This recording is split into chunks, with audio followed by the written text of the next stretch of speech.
नमस्कार, good morning Madhya Pradesh. आप देख रहे हैं IBC 24। मैं हूं आप सभी के साथ रचना नितेश और मध्य प्रदेश के इस ब्रेकफास्ट बुलेटिन में आप सभी का बहुत बहुत स्वागत है। सबसे पहले रुक करते हैं अब तक की हेडलाइंस पर।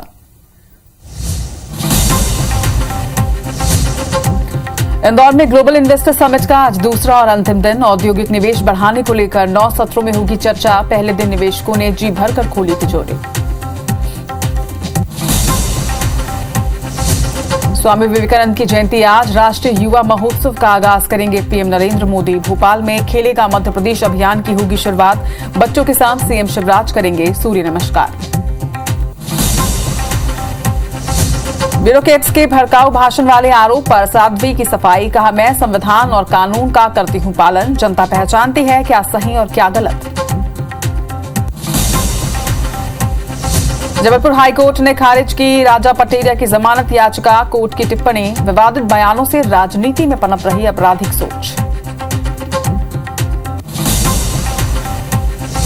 भोपाल में करनी सेना का आंदोलन खत्म। 18 मांगों को लेकर सरकार ने बनाई कमेटी। आरक्षण सहित 4 मांगों पर कोई चर्चा नहीं। जबलपुर में ट्रक से पकड़ाई गांजे की बड़ी खेप। 37 लाख का 185 किलो गांजा जब्त। ड्राइवर गिरफ्तार। कीटनाशक के बीच छुपाए गए थे पैकेट।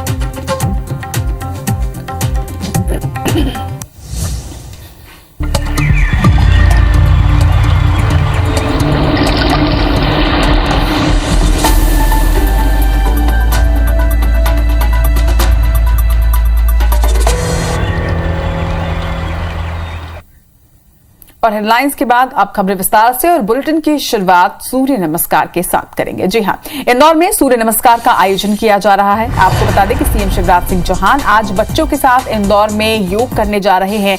RAPTC मैदान में ये आयोजन किया जाना है, जहां पर 20 स्कूल के 5000 से भी ज्यादा छात्र सम्मिलित होंगे। भोपाल में युवा दिवस के मौके पर यह आयोजन किया जा रहा है। दिए जलाकर यंग अचीवर्स आज युवा दिवस मनाने जा रहे हैं। 500 अचीवर्स के साथ सीएम शिवराज सिंह चौहान आज युवा दिवस के मौके पर संवाद करने जा रहे हैं। स्टार्टअप और युवा नीति पर आज चर्चा भी होगी। तो सीएम शिवराज सिंह चौहान आज इंदौर में सूर्य नमस्कार के साथ अपने दिन की शुरुआत करेंगे। जिसके बाद आपको ये भी बता दें कि स्टार्टअप और युवा नीति पर आज युवा के साथ संवाद वो करने जा रहे हैं। दिए जलाकर आज यंग अचीवर्स डे मनाने जा रहा है जो भोपाल माफ कीजिएगा मध्य प्रदेश। और बच्चों के साथ आज योग भी सीएम शिवराज सिंह चौहान करने वाले हैं। तो कई आयोजन आज मध्य प्रदेश में होगा। सूर्य नमस्कार का आयोजन किया जा रहा है, जहां पर हजारों की संख्या में 20 स्कूल के करीब 5000 से भी ज्यादा छात्र इसमें सम्मिलित होने वाले हैं, जो सीएम शिवराज सिंह चौहान के साथ सूर्य नमस्कार करेंगे।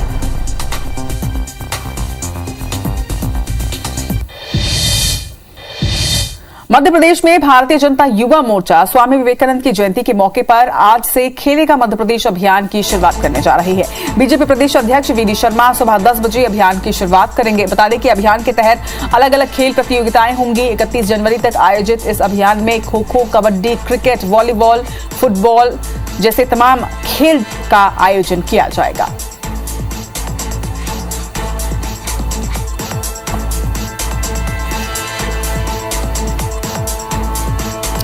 तो आज से भाजयुमो का खेलेगा मध्य प्रदेश अभियान शुरू होने जा रहा है। इस अभियान के तहत कई खेल प्रतियोगिताओं का आयोजन किया जाएगा, जिसमें युवा सम्मिलित होंगे। स्वामी विवेकानंद की जयंती पर आज इस अभियान की शुरुआत मध्य प्रदेश में करने जा रहा है भाजयुमो। सुबह 10 बजे इस अभियान की विधिवत शुरुआत की जाएगी। प्रदेश अध्यक्ष VD शर्मा के हाथों खेलेगा मध्य प्रदेश अभियान का आगाज किया जाएगा।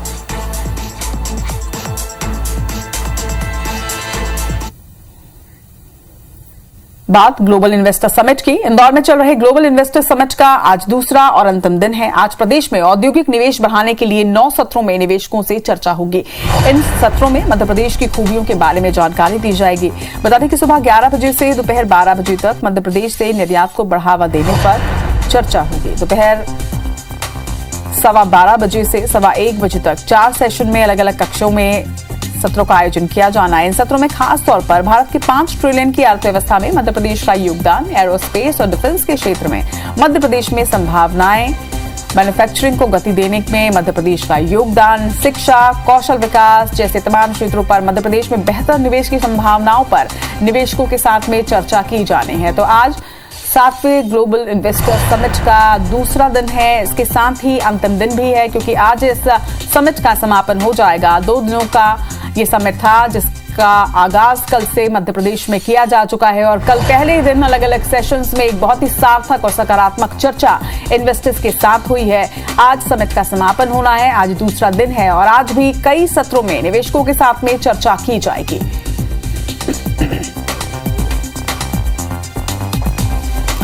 तो ग्लोबल इन्वेस्टर समिट की अगर बात करें तो कई देशों से न सिर्फ अतिथि बल्कि कई नामी गिरामी और बड़े उद्योगपति इसमें शिरकत कर रहे हैं।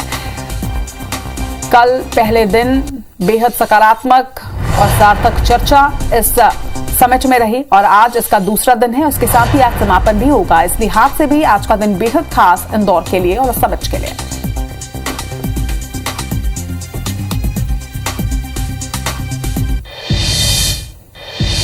तो समिट से जुड़ी हर तस्वीर, हर अपडेट आप तक लगातार पहुंचाते भी रहेंगे। बढ़ते हैं आगे। मुसलमानों को लेकर मोहन भागवत के नए बयान पर मध्य प्रदेश में सियासी जंग छिड़ गई है। मोहन भागवत ने मुसलमानों पर क्या बयान दिया है और उसके क्या मायने हैं, इस पर अब मध्य प्रदेश में राजनीति शुरू हो गई। आप भी देखिए। भारत में मुसलमानों को डरने की कोई जरूरत नहीं है, लेकिन उन्हें श्रेष्ठता की मानसिकता छोड़नी होगी। एक बार हमने शासन किया, फिर से शासन करेंगे, इस भावना से उन्हें बाहर आना होगा। संघ प्रमुख के इस बयान पर मध्य प्रदेश में सियासी जंग छिड़ गई है। गृह मंत्री डॉक्टर नरोत्तम मिश्रा ने मोहन भागवत के साथ प्रधानमंत्री मोदी को भी जोड़ दिया और कहा कि प्रधानमंत्री नरेंद्र मोदी भी सबका साथ सबका विकास की बात कहते हैं, इसलिए यहाँ डर का वातावरण नहीं है। वो हमारे आराध्य हैं, पूज्य हैं। प्रधानमंत्री जी भी सबका साथ सबका विकास कहते हैं, इसलिए यहाँ डर का वातावरण ही नहीं है। मुसलमानों को लेकर संघ का रुख कांग्रेस को रास नहीं आ रहा। पीसीसी चीफ कमलनाथ ने आरोप लगाया है कि देश में विवादित स्थितियों के लिए बीजेपी नेता प्रतिपक्ष डॉक्टर गोविंद सिंह ने भी भागवत पर पब्लिक को गुमराह करने का आरोप लगाया है। भारत की संस्कृति जोड़ने की संस्कृति है और ये संस्कृति पर जो आज आक्रमण हो रहा है, ये भारत के ऊपर सबसे बड़ा खतरा है। बीजेपी आरएसएस आज का नेतृत्व कर रहा है, केवल पब्लिक को गुमराह करने का है। क्या मोहन भागवत जी सरकार के बैकडोर मुखिया हैं बाहर से? उनको नहीं मालूम कौन डर पा रहे हैं, मुसलमानों पर कौन अत्याचार कर रहे हैं। अगर सरकार इतनी अक्षम है तो मोहन भागवत को सरकार से इस्तीफा दिलवाना चाहिए। मोहन भागवत के बयान पर कांग्रेस मध्य प्रदेश में सियासी जंग छेड़ चुकी है। इतना ही नहीं, इससे पहले राष्ट्रीय मुस्लिम मंच से 1 साल में 2.5 लाख मुसलमानों को जोड़ने के दावे पर भी कांग्रेस सवाल उठा चुकी है। अब मुसलमानों का क्या कहना है वो आप खुद सुनिए। या मुस्लिम समाज के लिए आप काम करना चाहते हैं तो सबसे पहले गुजरात में जघन्य अपराध हुआ था, जो 11 लोगों को आपने छोड़ दिया है, पहले उन लोगों को फांसी की सजा दिलवाइए, फिर बात करेंगे कि कौन डरता है कौन नहीं डरता है। मध्य प्रदेश में मुसलमानों के नाम पर बीजेपी और कांग्रेस दोनों पार्टियां जमकर राजनीति करती हैं, लेकिन प्रदेश में करीब 50 लाख मुस्लिम मतदाता होने के बावजूद विधानसभा में केवल 2 मुस्लिम विधायक और केंद्र में एमपी से कोई मुस्लिम सांसद नहीं है। अब चुनाव का साल आ गया है तो जाहिर है हर पार्टी को हरे रंग में जीत की संभावना दिखने लगी है। Bureau report, IBC 24। भोपाल में पीसीसी चीफ कमलनाथ ने आगामी चुनाव को लेकर बड़ी बात कही। उनका कहना है कि टिकट वितरण में ये पहले देखा जाएगा कि प्रत्याशी स्थानीय हो, केवल चुनाव लड़ने के लिए लोग दूसरे क्षेत्र में जाते हैं और ऐसा ना हो। वहीं कांग्रेस के सर्वे को लेकर कमलनाथ ने कहा है कि बहुत सारे लोग सर्वे के नाम पर घूम रहे हैं, पैसे इकट्ठे कर रहे हैं। ये शिकायत भी आई है। आपको ये भी बता दें कि उन्होंने ये भी कहा कि हम कोई सर्वे नहीं करवा रहे। मैं सभी लोगों से ये अपील करता हूं कि सावधान रहें। कांग्रेस के कार्यक्रमों से पूर्व नेता प्रतिपक्ष अजय सिंह की दूरी पर कमलनाथ का कहना है कि राहुल सिंह से मेरी बात हुई थी, उन्होंने बताया था कि वो व्यस्त हैं, जरूरी नहीं कि हर कार्यक्रम में सभी लोग पहुंचे। उधर नाराज बीजेपी नेताओं के कांग्रेस के संपर्क के सवाल पर कमलनाथ ने कहा कि बीजेपी के कई लोग बहुत दुखी हैं, मुझसे कहते हैं कि हम क्या करें। मैं उनसे कहता हूं कि अपनी पार्टी में पोजीशन सुधारिए। वहीं बीजेपी सांसद प्रज्ञा ठाकुर के हेट स्पीच के सवाल पर उन्होंने कहा कि हेट स्पीच भारतीय लोकतंत्र के लिए नई चुनौती है। जिन अधिकारियों ने इसके खिलाफ पत्र लिखा है, मैं उनका समर्थन करता हूं। तो है बहुत बड़ी मांग है, जिस मांग से मैं सहमत हूं कि जो भी टिकट के दावेदार होए वो स्थानीय हो। वो अपना तबादला करा के कहीं से ना जाए, वो वहाँ का स्थानीय हो, परमानेंट रेजिडेंट हो। छोड़िए, प्रश्न है कि वो जो कई बहुत दुखी है, कहते हैं हम क्या करें। मैंने कहा अब आप अपने पार्टी में सुधारिए अपने पोजीशन, मैं क्या बता सकता हूँ। तो बहुत सारे दुखी घूम रहे हैं और बहुत सारे और दुखी होंगे, ये भी देखते जाइएगा। ये हम कोई सर्वे नहीं करा रहे। मैं सबसे निवेदन करता हूँ कि सावधान रहें। ये कोई सर्वे के नाम पर कोई आए कि मैं सर्वे कर रहा हूँ, मुझे पीसीसी ने सर्वे करने के दिया, हाई कमांड ने सर्वे करने के लिए दिया, कमलनाथ ने सर्वे करने के लिए दिया, ये बिल्कुल गलत है। सबको थोड़ी ना बुलाया था, जिसको आना था वो आ जाए। बहुत सारे लोग आए, बहुत सारे नहीं आए। दिग्विजय सिंह जी नहीं आए, तो इसका ये मतलब थोड़ी ना कि वो नहीं आना चाहते थे। हेट स्पीच गलत है, पर इसकी बुनियाद क्या है, इसका बीज किसने बोया है, और इसमें उनको चिट्ठी लिखने की आवश्यकता है। अगर वो बीजेपी की सदस्य है तो बीजेपी को खुद सोचना चाहिए, क्या हम हेट स्पीच स्वीकार करते हैं। 26 जनवरी से मध्य प्रदेश में कांग्रेस राहुल गांधी की भारत जोड़ो यात्रा की तर्ज पर हाथ से हाथ जोड़ो अभियान शुरू करने जा रही है। इस अभियान के जरिए कांग्रेस हर घर तक पहुंचने की कोशिश करेगी और इसे लेकर कांग्रेस ने ब्लॉक से लेकर प्रदेश स्तर तक के लिए टीम भी बना दी है। अभियान के मध्य प्रदेश प्रभारी प्रमोद तिवारी ने भोपाल में मीडिया से बातचीत की और कहा कि भारत जोड़ो यात्रा में जो समर्थन मिला है उसी को आगे बढ़ाते हुए हाथ से हाथ जोड़ो अभियान चलाया जाएगा। कोशिश यही है कि कांग्रेस का यह अभियान घर घर तक पहुंचे और अब जनता भी बदलाव चाहती है। इसके साथ ही तिवारी ने प्रदेश में कांग्रेस की ऐतिहासिक जीत का दावा भी किया।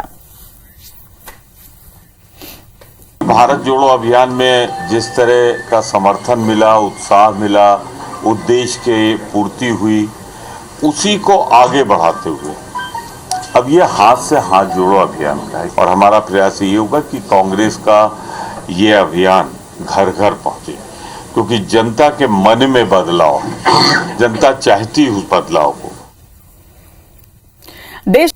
देश के 100 से अधिक पूर्व नौकरशाहों ने कथित भड़काऊ भाषण देने के लिए भोपाल से बीजेपी सांसद साध्वी प्रज्ञा ठाकुर के खिलाफ कार्रवाई करने की मांग की थी। मामले पर पहली बार साध्वी ने बयान दिया।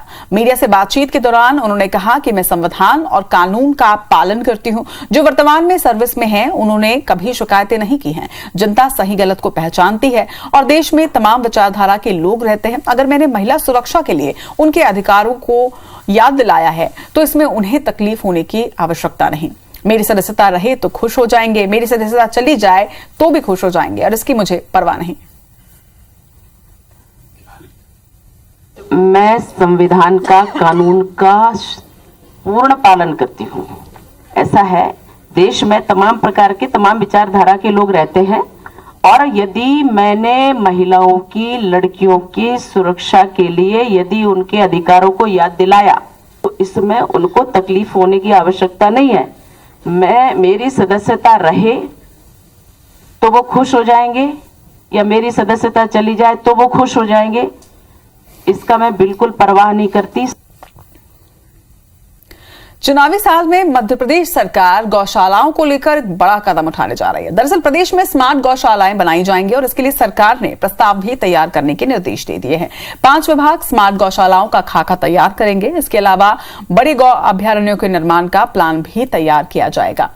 सहकारिता मंत्री अरविंद सिंह भदौरिया का कहना है कि कांग्रेस शासनकाल में गौशालाओं के लिए जो प्लान तैयार किया गया था वो फेल था। अब गौ संरक्षण और संवर्धन की दिशा में सरकार काम कर रही है। इसमें पीपीपी मोड पर हाईटेक गौशालाओं और गौ अभ्यारण्य के लिए सरकार काम करेगी, जिसमें एनजीओ की मदद भी ली जाएगी। नए प्लान में सरकार गोबर और गौमूत्र खरीदी की योजना भी बना रही है। जो इस प्रकार की गौशालाओं पर काम करते हैं तो सरकार उनके साथ पीपीपी मोड पर आगे बढ़ने को तैयार है। कुछ अन्य प्रकार की योजनाएं हो सकती हैं, गोबर सरकार खरीद सकती है या गौमूत्र का उपयोग कर सकते हैं। इस प्रकार का भी कई चीज़ों को लेके माननीय सीएम साहब विस्तृत चर्चा करके इस पर निर्णय कर रहे हैं। पूर्व मंत्री और कांग्रेस के नेता राजा पटेरिया को हाईकोर्ट से झटका लगा है। जबलपुर हाईकोर्ट ने पूर्व मंत्री राजा पटेरिया की जमानत याचिका को खारिज कर दिया। हाईकोर्ट ने अपने फैसले में यह लिखा है कि सुर्खियों में आने के लिए नेताओं का आपत्तिजनक बयान देना एक फैशन बन चुका है। कोर्ट का यह भी कहना है कि राजा पटेरिया को जमानत देने से समाज में एक गलत संदेश जाएगा। हालांकि हाईकोर्ट ने पटेरिया को 30 दिन के बाद किसी सक्षम न्यायालय में जमानत आवेदन फिर से लगाने की छूट जरूर दी है। आपको बता दें कि कांग्रेस नेता और पूर्व मंत्री राजा पटेरिया ने पन्ना के पवई में पीएम मोदी पर आपत्तिजनक टिप्पणी की थी।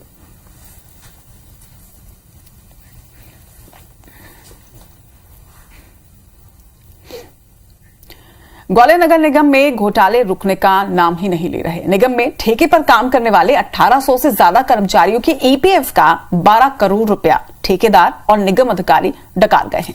1 साल से अधिक समय बीतने के बावजूद अब तक न तो ठेका लेने वाली कंपनियों पर कार्रवाई की गई और न ही भुगतान करने वाले अधिकारियों के खिलाफ कोई भी एक्शन लिया गया। ग्वालियर में ठेकेदारों और अधिकारियों की मिलीभगत से नगर निगम में ठेके पर काम करने वाले 1882 कर्मचारियों की ईपीएफ का 12 करोड़ की राशि का घोटाला साल 2020 से सुर्खियों में रहा है। अब आउटसोर्स कर्मचारियों की फर्जी भर्ती के साथ इस मामले ने भी तूल पकड़ लिया है। इस घोटाले में 1882 कर्मचारियों की करीब 12 करोड़ की राशि हड़पी गई। 2016 से लेकर एक कर्मचारी का 4 साल का ईपीएफ 96,000 रूपए जमा होना था, लेकिन अब तक सभी कर्मचारियों के ईपीएफ खाते खुले ही नहीं। 2016 से निगम में ठेकेदारी करने वाली कंपनियों ने ईपीएफ का पैसा डकार लिया। घपले में निगम अधिकारी भी शामिल थे। ठेके पर कर्मचारी रखने वाली 3 कंपनियों की शिकायत पीएमओ से भी की गई थी। साल 2015 में सेंगर सिक्योरिटी, 2016-17 में ग्लोबल सिक्योरिटी और इसके बाद राज सिक्योरिटी कंपनी पर घोटाले के आरोप लगे। इस केस में बोलने से कई कर्मचारी बच रहे हैं क्योंकि नौकरी का सवाल है, तो वही नगर निगम के विपक्ष ने सवाल उठाए हैं। पुराना मामला है 2018-2019 के टाइम का, और इसके लिए पहले मांग की भी गई थी, इसकी जांच के लिए आवाज भी उठाई गई थी, लेकिन इस घोटाले में जो भी दोषी लोग हैं, अधिकारी कर्मचारी, उनके खिलाफ कार्रवाई होना चाहिए। मैं भी इसके बारे में पत्र लिखूंगा मुख्यमंत्री को और इसकी जांच की मांग करूंगा। और एजेंसी को आउटसोर्स से कर्मचारी रखना था, उसमें शर्त भी रहती है कि ईपीएफ ठेकेदार एजेंसी द्वारा उसमें जमा करना था, लेकिन एजेंसी द्वारा उनका जमा नहीं किया जा रहा कर्मचारियों को। और ईपीएफ का मामला ये बड़ा मामला है। हमने भी पत्र लिख करके जो अपने कमिश्नर हैं फंड एजुकेशन देखते हैं, उनको भी पत्र लिख करके हमने उनसे भी जानकारी मांगी है। हद तो ये है कि निगम अधिकारियों ने पैसा जमा न करने पर भी सिक्योरिटी कंपनियों को पूरा भुगतान कर दिया। ऐसे में सबसे बड़ा सवाल यह है कि निगम का सत्ता पक्ष और विपक्ष दोनों इस मुद्दे पर मुखर हैं, बावजूद इसके तीनों एजेंसियों पर कार्रवाई क्यों नहीं हो रही है। नासिर गौरी, IBC 24, ग्वालियर। जबलपुर पुलिस ने मादक पदार्थों के खिलाफ बड़ा एक्शन लिया है। पुलिस ने 37 लाख रुपए के 185 किलो गांजे को जब्त किया है। दिलचस्प बात यह है कि गांजा आंध्र प्रदेश के वेस्ट गोदावरी जिले से ट्रक में कीटनाशक दवाओं के बीच रखकर लुधियाना ले जाया जा रहा था। गांजा तस्करी की खबर मिलने के बाद मड़ोताल पुलिस ने घेराबंदी कर ट्रक को रोककर उसकी तलाशी ली तो कीटनाशक दवाओं के बीच गांजे के 95 पैकेट बरामद हुए।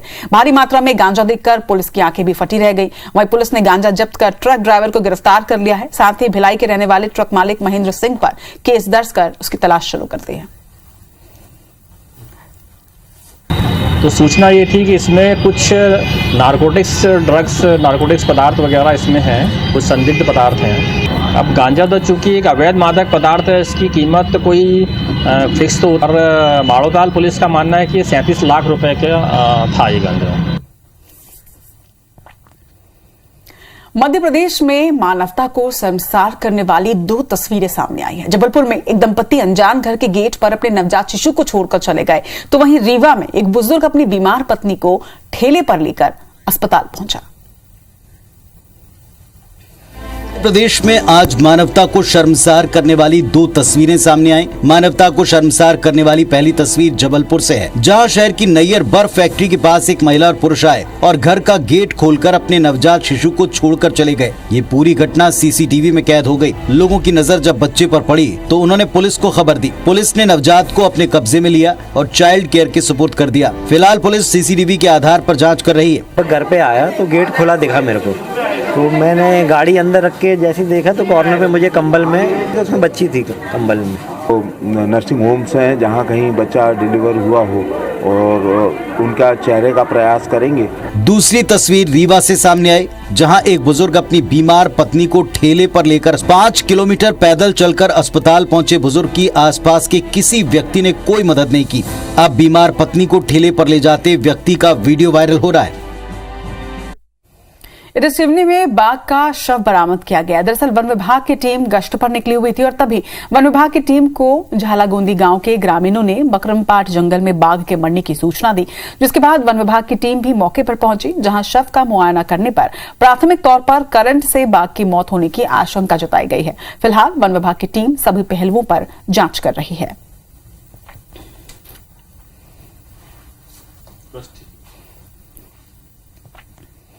बात मध्य प्रदेश के मौसम की। मध्य प्रदेश में ठंड से थोड़ी राहत है। दिन के तापमान में बढ़ोतरी दर्ज की गई है। वहीं दिन का अधिकतम तापमान 27 डिग्री दर्ज किया गया, लेकिन वहीं रात का तापमान 8.5 डिग्री तक गिरा है। ग्वालियर चंबल अंचल में घना कोहरा छाया रहा। वहीं आज भी मौसम विभाग ने कुछ इसी तरह के मौसम रहने की संभावना जाहिर की है। रात के तापमान की बात करें तो रात का न्यूनतम तापमान मध्य प्रदेश में 7.4 डिग्री दर्ज किया गया, लेकिन मौसम के सितम से, ठंड के सितम से मध्य प्रदेश वासियों को थोड़ी राहत जरूर मिली है। हालांकि ग्वालियर चंबल अंचल में अभी भी घने कोहरे की संभावना मौसम विभाग ने जाहिर की है। रात के न्यूनतम तापमान की बात करें तो ये 7.4 डिग्री दर्ज किया गया, लेकिन वहीं अगर मध्य प्रदेश के अधिकतम तापमान की बात करें तो ये 27 डिग्री तक गया है।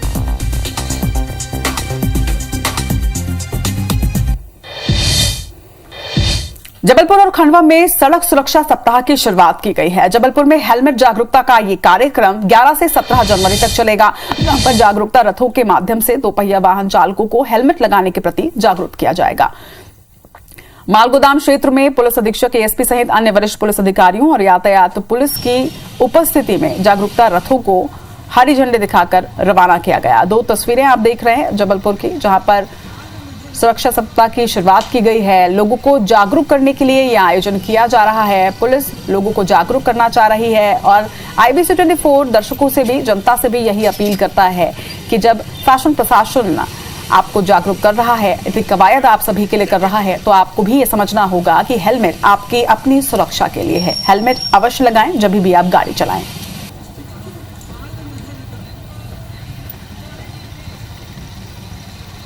खेल जगत से जुड़ी खबर से भी आपको अपडेट कर देते हैं। भारत श्रीलंका वनडे सीरीज का दूसरा मुकाबला आज कोलकाता के ईडन गार्डन्स मैदान पर दोपहर 1:30 बजे से खेला जाना है। इस मुकाबले में टीम इंडिया के पास श्रीलंका के खिलाफ लगातार 10वीं वनडे सीरीज जीतने का मौका होगा। जी हां, भारतीय टीम वनडे सीरीज में श्रीलंका से पिछले 26 सालों से नहीं हारी है। उसे आखिरी बार हार का सामना 1997 में करना पड़ा था। इस मुकाबले में विराट कोहली के बाद पूर्व कप्तान महेंद्र सिंह धोनी का रिकॉर्ड तोड़ने का मौका भी होगा। तो देखना होगा कि क्या कोहली उनका रिकॉर्ड तोड़ पाते हैं और क्या आज जीत हासिल होती है।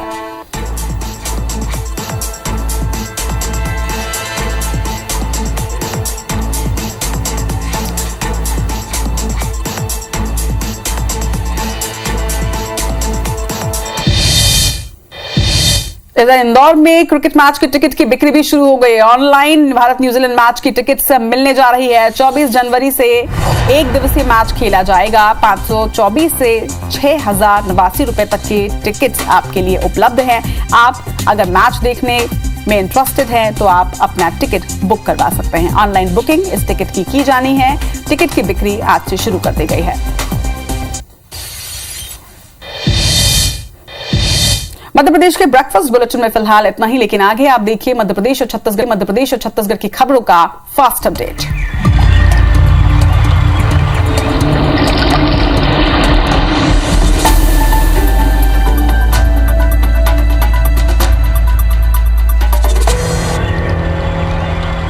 धन्यवाद।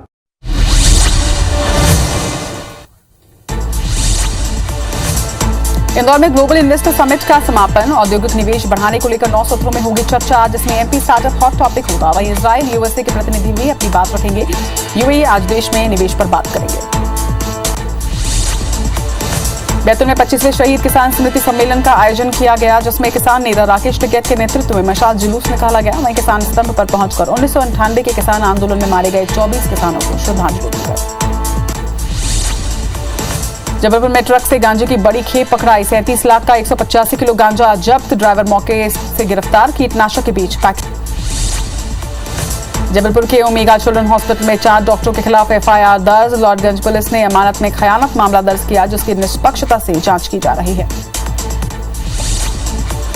जबलपुर के रानी दुर्गावती विश्वविद्यालय प्रशासन के खिलाफ लॉ स्टूडेंट्स एसोसिएशन के सदस्यों ने अनोखा प्रदर्शन किया। 3 सूत्रीय मांगों को लेकर सदस्यों ने यूनिवर्सिटी के गेट पर हनुमान चालीसा का पाठ किया और विश्वविद्यालय प्रशासन को सद्बुद्धि देने की मांग की। अम्बाला में राहुल गांधी के बयान पर अखिल भारतीय कौरव युवा महासभा ने जताया विरोध। राहुल गांधी के खिलाफ प्रदर्शन करते हुए जमकर की नारेबाजी। नायब तहसीलदार को मुख्यमंत्री के नाम सौंपा ज्ञापन। राहुल गांधी ने अम्बाला में कौरवों की तुलना संघ से की थी। रीवा में 2 महिलाओं ने सरेआम अधेड़ पर चप्पलें बरसाई, जिसका वीडियो हो रहा है वायरल। मारपीट की इस घटना के बाद से ही दोनों महिला पुरुष लापता। थाने में किसी भी प्रकार की कोई शिकायत दर्ज नहीं। सादरपुर में युवक और युवती ने जहर खाया, जिसके बाद दोनों को जिला अस्पताल में भर्ती करवाया गया। पूरा मामला प्रेम प्रसंग का बताया जा रहा है। भालूखेड़ा गांव की घटना। जबलपुर में बन रहे फ्लाईओवर के निर्माण में तेजी लाने के लिए प्रशासन के साथ साथ जनप्रतिनिधि दिलचस्पी ले रहे हैं। सांसद राकेश सिंह ने अधिकारियों के साथ निर्माणाधीन फ्लाईओवर का किया निरीक्षण। काम में तेजी लाने के दिए निर्देश। बतिया में सरपंच संघ ने 9 सूत्रीय मांगों को लेकर कलेक्टर को सौंपा ज्ञापन। सरपंच संघ ने एनएमएमएस के बदले वैकल्पिक व्यवस्था करने की मांग की है। सरपंचों का कहना कि नेटवर्क के चलते एनएमएमएस से श्रमिकों का हाजिरी भरना संभव नहीं।